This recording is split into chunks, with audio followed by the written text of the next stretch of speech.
They didn't just take land. They tried to erase a bloodline. The morning I found out my ranch was gone, the sun hadn't even cleared the ridge. Frost still crusted the dirt like broken glass. My boots sank into ground my grandfather bled for.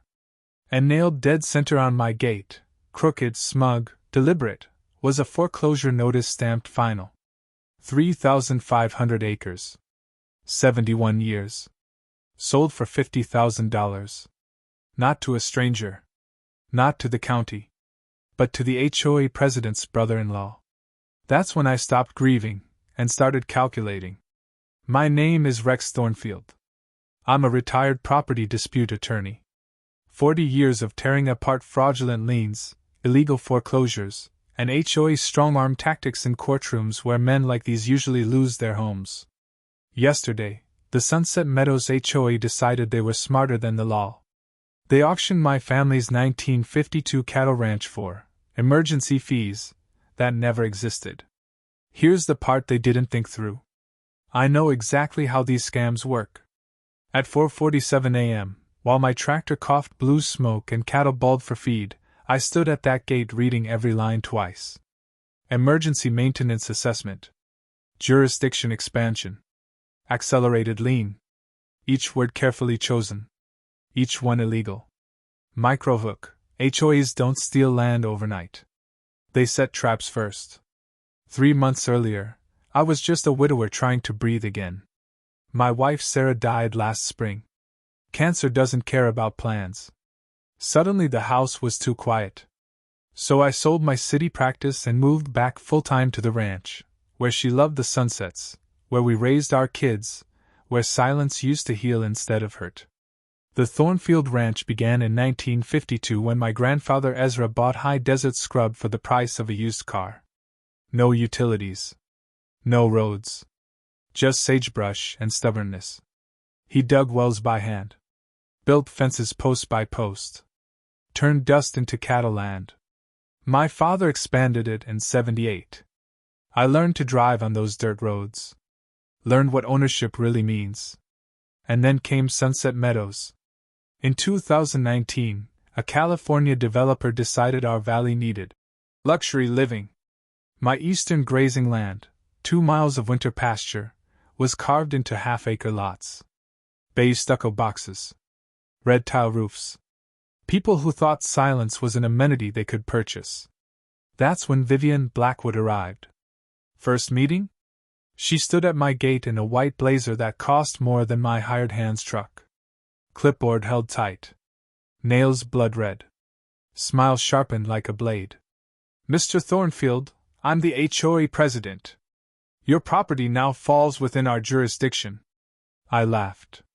Politely. She didn't. Within 48 hours, certified letters flooded my mailbox. Unauthorized agricultural equipment. Improper fencing. Noise violations for cattle. Monthly dues. Special assessments. Threats written in legal-sounding nonsense designed to scare retirees, not attorneys. Microhook. They didn't expect resistance. They expected surrender. Then came the real move. A closed-door HOA meeting. A manufactured emergency. A lien filed without notice. An auction scheduled quietly at the county annex. By the time I knew, the gavel had already slammed. They thought grief made me weak. They thought age made me slow. They thought an HOA could outmaneuver a man who made a career dismantling HOAs.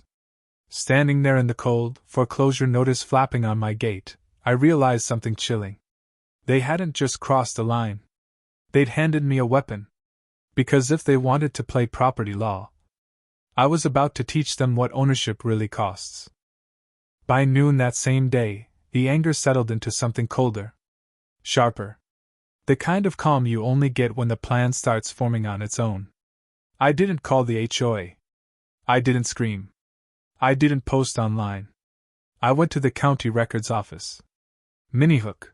Every illegal foreclosure leaves fingerprints. You just have to know where to look. The clerk recognized my name. Small counties always do. She slid the auction file across the counter with that look people give when they know something's wrong but don't want to say it out loud. I opened it slowly. No rush. I'd waited 40 years for mistakes like these. First problem: improper notice. Texas law requires direct service for agricultural land foreclosures. They posted a notice on my gate and called it good. Strike one. Second problem: jurisdiction. Sunset Meadows HOA was approved in 2019. My ranch deed was recorded in 1952. No annexation vote. No county order. No legal expansion. Strike two. Then I saw it. The buyer's name. Same last name as Viven Blackwood's maiden name. Brother-in-law. Purchased for $50,000. On paper, a good faith buyer. In reality, a prohibited insider transaction. Strike three. Micro cliffhanger: 3 strikes doesn't end a game. It starts a counterattack. I drove home past my own land like a trespasser. Every fence post felt like a taunt. Every cow bawling for feed reminded me what they thought they'd taken. But instead of pulling into the house, I turned into the old barn where my father kept the filing cabinets. Yes. Filing cabinets. Inside were 70 years of deeds, surveys, mineral rights, water rights, easements, and handwritten notes from Ezra Thornfield himself. My grandfather didn't trust banks. He trusted paper. Good paper. And buried in those folders was the nuclear option. A reciprocal easement agreement from 1983. When my father expanded the ranch, he granted conditional access easements to surrounding parcels, for roads, utilities, drainage. Every single one had a clause most people never read. If the dominant estate is in violation of lawful use or engages in fraudulent title action against the servant estate, easement rights may be revoked without compensation. Servant estate. That was me. Microhook: they didn't just steal my land. They triggered their own collapse. Sunset Meadows existed because of my easements. Their paved roads. Their sewer lines. Their storm drainage. All of it crossed Thornfield land at some point. All of it was conditional. And HOAs? They love paperwork. They drown homeowners in it. So I returned the favor. By 6 p.m., I drafted notices of easement revocation. By midnight, they were printed, notarized, and stacked like ammunition. By dawn, I was at the courthouse filing them one by one. Each filing did something beautiful. It clouded title. Every home in Sunset Meadows suddenly had a problem. You can't sell. You can't refinance. You can't even insure properly when access rights are under dispute. By noon, phones started ringing. Not from homeowners. From banks. Then came the HOA's attorney. Then their developer. Then Vivian herself, voice suddenly softer, syrupy, pretending this was all a misunderstanding. I let them talk. Because I wasn't done yet. See, while they were busy stealing my ranch, they missed something worse. During their emergency assessment, they had recorded liens incorrectly. Not just against me. Against everyone. Improper description. Improper service. Improper authority. And in Texas, an invalid HOA lien doesn't just disappear. It rebounds. Hard. That night, I filed a single motion that changed everything. Wrongful foreclosure with treble damages and mass lien invalidation. If the judge agreed, every HOA lien could be voided. Every property exposed. Every house vulnerable, to me. Vivian thought she was taking a ranch. What she actually did was hand a property lawyer the keys to her entire neighborhood. And the hearing was set for Monday morning. Monday morning didn't feel like justice. It felt like a firing squad. The courthouse smelled like old paper and bad coffee. Viven Blackwood sat 3 rows ahead of me in a tailored gray suit, back straight, chin high, pretending control. Her attorney whispered constantly. I sat alone. No notes in my hands. No lawyer beside me. Minihook. The most dangerous person in court is the one who doesn't look nervous. The judge called the case.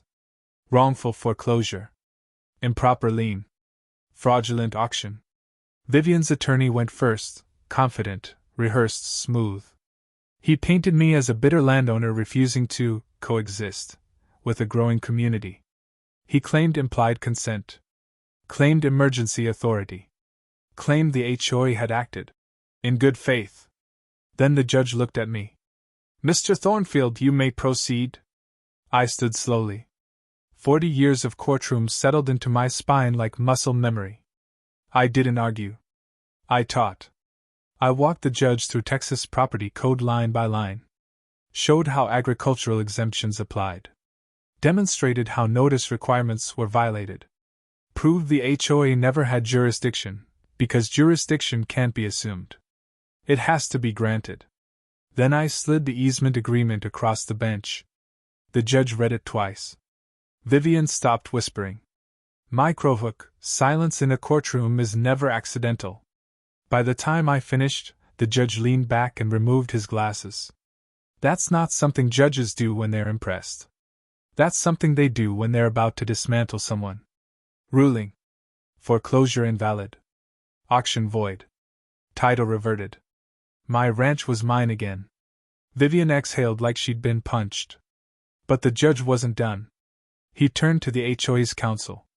These liens, he said, tapping the file, were filed using the same authority? The attorney hesitated. Yes, Your Honor.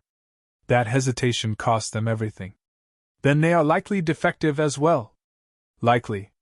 That word sent a ripple through the courtroom. Because likely means discovery. Depositions. Audits. Exposure. Mini cliffhanger. And exposure is lethal to HOAs. Outside the courthouse, Vivian cornered me.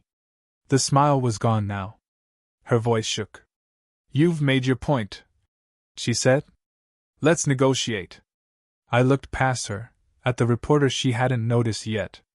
At the homeowners whispering behind her. At the bank representatives already making calls. No, I said. Now you get consequences. By Wednesday, banks froze every foreclosure in Sunset Meadows. By Friday, refinancing collapsed. Home values dipped overnight, not because of me, but because lenders hate uncertainty. Then the real bomb dropped. During discovery, we found it. An internal HOA memo. Vivian had authorized liens without board approval. She'd backdated notices. She'd fast-tracked the auction to avoid objections. Fraud. Not civil. Criminal. The DA got involved. Vivian resigned by email at 2:17 a.m. The developer disavowed her publicly by noon. But I still wasn't finished. Because losing her position didn't undo the damage. So I exercised my final right. Under Texas law, when a lien is voided improperly, the affected party may purchase the lien position for pennies on the dollar. And I did. One by one. Every lien they'd used to threaten me. I bought. Suddenly, I wasn't just a landowner. I was the largest lien holder in Sunset Meadows. And liens don't just sit there. They mature. Owning liens feels nothing like owning land. Land breathes. Liens wait. I didn't rush. That was the mistake they made. Instead, I let time do what pressure couldn't. Mini-hook, the quiet phase is where the damage actually happens. Every month, interest accrued. Penalties stacked. Legal fees matured. Homeowners kept paying dues, money that now meant nothing because the HOA itself was functionally dead. No authority. No leverage. No credibility. Banks started calling again. Not angry. Concerned.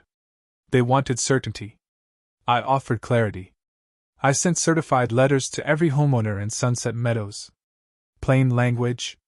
No threats. Just facts. Your HOA liens were improperly filed. I now own the corrected lien positions. You may resolve them directly with me, without HOA penalties. Some thought it was a scam. Then they checked the county records. Mini cliffhanger, reality hits hardest when it's recorded in ink. The first house settled quietly. Then the second. Then 10 more. People who had screamed at me in HOA meetings now shook my hand in my driveway. I reduced fees. Waived penalties. All I asked for was cooperation, and one thing the HOA never gave. respect. But not everyone wanted peace. A group of hardliners, bored loyalists, Vivian's inner circle, refused to pay. They hired attorneys, filed motions, tried to stall. So I followed the law. Foreclosure notices went out. Perfectly served. Perfectly timed. Perfectly legal. The first auction drew a crowd. No drama. No shouting. Just paperwork and inevitability. The house sold below market, because distressed sales always do. And I bought it. Mini-hook, the scariest buyer is the one who already lives next door. That sale broke something. Within weeks, holdouts folded. They settled fast. Quietly. Houses that never went to auction paid off liens to avoid public sales. Sunset Meadows unraveled. The HOA officially dissolved 3 months later. No funds. No authority. No board willing to sign their name to anything. Viven Blackwood vanished from public records shortly after. Her resignation was followed by charges. Fraud doesn't age well in daylight. And my ranch? Fully restored. Easements renegotiated on my terms. Access granted only where lawful. The valley changed. Not because I took revenge, but because I enforced reality. Mini cliffhanger, but one house remained. The HOA president's. Vivian's former home sat dark. Mortgage unpaid. Lien unresolved. Pride heavier than logic. And under the law? Pride doesn't stop foreclosure. The final auction date was set. And this time, the ending was personal. The last house didn't feel like business. It felt like gravity. Mini-hook, when everyone else settles, the one who refuses becomes the lesson. Viven Blackwood's place sat at the highest point in Sunset Meadows. 3 stories. Panoramic windows. The kind of house designed to look down on people, literally and emotionally. Lights off. Lawn dead. Mailbox overflowing like a warning. She still hadn't paid. Not $1. Her attorney sent one final letter. Long, aggressive. Full of empty Latin phrases meant to intimidate people who don't read contracts for breakfast. I responded with 2 pages. County statutes. Recorded lien numbers. Auction date and time. Nothing else. Mini cliffhanger, silence is louder when it's deliberate. The morning of the auction, clouds rolled in low and heavy, pressing against the mountains like they wanted a front row seat. Word spread fast. Neighbors gathered, not to cheer, not to protest, but to witness. Because deep down, everyone wanted to know the same thing. Would she show up? The auctioneer started on time. Calm voice. Neutral tone. This wasn't revenge. It was procedure. Opening bid announced. No movement. Second call. Still nothing. Mini-hook, that's when tires screamed. A black SUV slid to a stop near the curb. Door flew open. Vivian stepped out looking smaller than I remembered. Same blazer. Same tight bun. But the confidence was gone, replaced with panic sharpened into anger. She shouted. Claimed harassment. Accused corruption. Threatened lawsuits like they were spells she could still cast. No one answered. The auctioneer glanced at me. I nodded.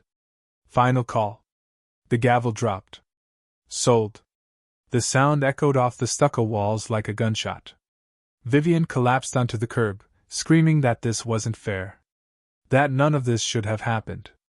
That she was being targeted. Mini cliffhanger, she was right about one thing. This didn't have to happen. She created it. I didn't speak to her. Didn't need to. The law had already said everything. After the sale, something strange happened. People started thanking me. Not for taking houses, but for ending fear. Homeowners admitted they paid fines they never questioned. Followed rules that never applied. Apologized for letters they'd signed without reading. They were tired of living under threat. The HOA hadn't been a community. It had been a toll booth. Mini-hook, and toll booths disappear when roads get audited. Within weeks, Sunset Meadows looked different. No more violation notices taped to doors. No more surveillance patrols. No more community standards, emails at midnight. People waved again. Kids rode bikes without being timed. Gardens replaced beige gravel. As for Vivian's house? I didn't move into it. Didn't flip it. Didn't rent it.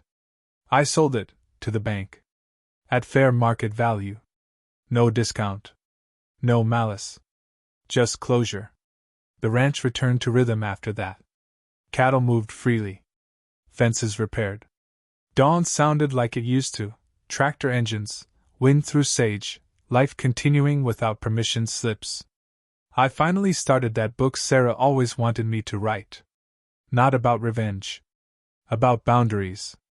Because here's the truth no HOA president wants you to learn. They only have power if you don't look closely. And when you do, everything changes. Mini cliffhanger, but the story didn't end there.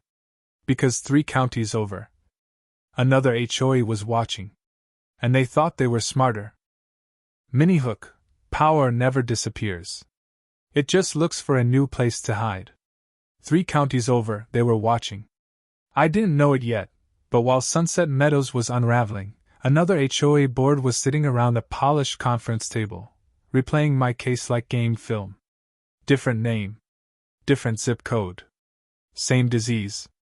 Iron Ridge Estates. Private gates. Luxury homes. Elite living. And a board president who thought he was untouchable because his cousin worked in county planning. They didn't come after my ranch. They came after me. It started subtle. Anonymous complaints filed against Barty Ranch. Noise violations for cattle. Environmental reports claiming runoff contamination. A letter suggesting my history of litigation made me a risk to neighboring communities. Mini cliffhanger, they wanted to bury me in paperwork. Big mistake. Because paperwork is where I live. I pulled the filings. Same law firm as Vivian's HOA. Same templates. Same scare tactics, just rebranded. Iron Ridge was trying to get the county to designate my ranch a non-conforming use, which would freeze improvements, tank property value, and eventually force a sale. Sound familiar? I drove out to Iron Ridge myself. High iron gates. Security cameras. Manicured lawns trimmed to military precision. Everything screamed control. At the guard shack, I gave my name. The guards stiffened. They already knew who I was. Minihook, fear spreads faster than authority. The HOA president, Mark Ellison, met me in their clubhouse. Former regional sales manager. Expensive watch. Cheap confidence. He smiled like we were equals. We just want cooperation, he said. You have a reputation. So do you, I replied. He leaned back, smug. Explained how Iron Ridge had relationships. How counties listen when the right people complain. How fighting them would be expensive. I let him talk. Then I slid a folder across the table. Inside, copies of Iron Ridge's CC and RS. A survey showing half the homes violated their own setback rules. Financials revealing 6 years of misallocated emergency funds. And a whistleblower affidavit from their former treasurer. His smile evaporated. Mini cliffhanger, that's when I told him the truth. I wasn't there to threaten. I was there to warn. Shut this down, I said. Withdraw the filings. Dissolve your enforcement committee. Or I'll do to you what I did to Sunset Meadows, only faster. He laughed. Nervous, but still laughing. You don't have jurisdiction here. I stood up. No, I said. But the state does. And so do your homeowners. 2 weeks later, Iron Ridge residents received certified letters. Not fines. Not threats. Disclosures. Every violation the board ignored for themselves. Every dollar misused. Every rule selectively enforced. The dam didn't crack. It exploded. Emergency meetings. Lawyers quitting. Board members resigning overnight. Mark Ellison tried to spin it as miscommunication until the state opened an investigation. Iron Ridge's HOA didn't just lose power. It lost existence. Minihook, and that's when the calls started. From ranchers. From retirees. From people who'd been quietly bullied for years by clipboard tyrants and fine-happy boards. They weren't asking for revenge. They were asking how. I told them the same thing every time. Read your documents. Record everything. And never assume they're smarter than you. Because most HOAs don't run on law. They run on intimidation. And intimidation collapses the moment someone stands up. Mini cliffhanger. I thought I was done. Then a letter arrived from the state capitol. Official seal. Heavy paper. They wanted me on a task force. To rewrite HOA enforcement laws. Turns out when you burn down enough bad systems, someone asks you to help build a better one. Minihook. The final twist wasn't revenge. It was reform. The task force meeting was held in a windowless room at the state capitol. Long table. Cheap coffee. Nameplates printed too small for egos that big. Legislators. Regulators. A few former HOA attorneys who suddenly looked very interested in ethics. They expected me to be angry. They expected war stories. They expected a man who wanted payback. What they got was a retired property lawyer who had already won, and wasn't interested in winning again. I told them the truth. HOAs don't become corrupt overnight. They rot slowly. Quietly. Behind. Emergency fees. Vague language, and residents too busy or scared to fight back. Mini cliffhanger, and the law was helping them do it. We rewrote the rules where abuse thrives. Mandatory third-party audits for HOA finances. Automatic suspension of enforcement powers during disputes. Personal liability for board members who knowingly file false violations. And the big one, no foreclosure without independent judicial review. Not a rubber stamp. A real judge. Silence filled the room when I finished. Then one senator cleared his throat and said, "Why hasn't this been done before?" I didn't answer. Everyone already knew. 6 months later, the bill passed. Not unanimously, but decisively. They called it the Homeowner Fairness Act. The press called it the Thornfield Law. Minihook, that name felt heavier than any gavel. Back on the ranch, life finally slowed the way Sarah and I always imagined. I rebuilt the north fence where Ezra's old posts had finally given up. Fixed the well that groaned every winter. Let the land breathe without lawyers orbiting it like vultures. Emma visited from Denver. Walked the property line with me. Smiled the way her mother used to when things felt right. Jake called from overseas. Said the story had spread on base. Guys swapping HOA horror stories between drills, laughing like it was fiction. It wasn't. And that's the part that still bothers me. Mini cliffhanger, because this shouldn't have taken a war. The ranch never should have been touched. The foreclosure never should have happened. But here's what I learned too late, and maybe you're learning now. Most people don't lose their homes because they're wrong. They lose them because they don't fight back in time. HOAs count on that. They count on silence. On fear. On the idea that no one will read the fine print. They were right, until they weren't. I never set out to sell anyone's house. I set out to protect a legacy. And in the process, I learned something Sarah always knew. When you stand your ground long enough, the bullies reveal themselves. The ranch is still here. Still Thornfield land. Still carved out of dust, stubbornness, and hands that didn't quit. And if you're watching this, dealing with an HOA that thinks it owns you, remember this. They only have power if you give it to them. And the law? It works best when someone finally decides to use it.